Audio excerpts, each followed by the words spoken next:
सरस्वती नमः। ओम सरस्वती नमः।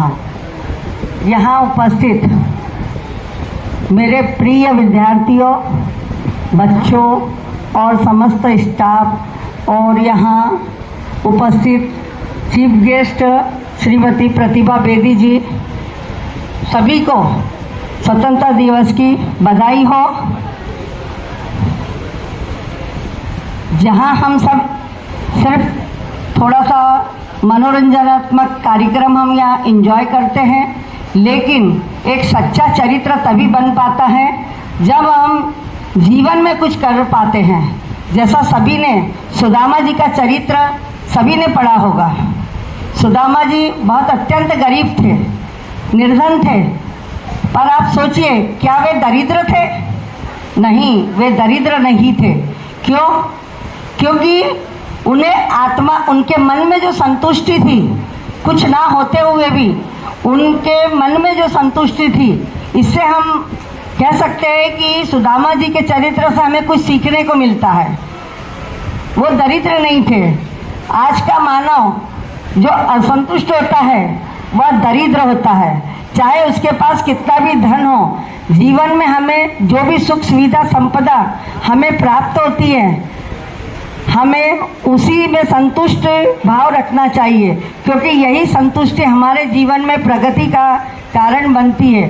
गुरु वही श्रेष्ठ होता है जिसकी प्रेरणा से किसी का चरित्र बदल जाए। दोस्त वही अच्छा होता है जिसकी संगत से रंग बदल जाए। माना कि आप किसी का भाग्य नहीं बदल सकते, लेकिन अच्छी प्रेरणा देकर किसी का मार्गदर्शन अवश्य कर सकते हैं। जीवन मिलना भाग्य पर निर्भर करता है, लेकिन मृत्यु के बाद भी निर्भर करता है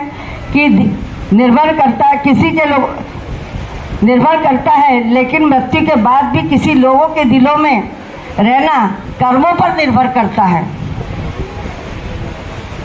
क्योंकि याद हमेशा उसी को रखा जाता है जिसके कर्म स्वयं के लिए न होकर दूसरों के लिए जो जीता है, उसे हमेशा याद रखा जाता है। और सही मायनों में वो निर्धन नहीं होता।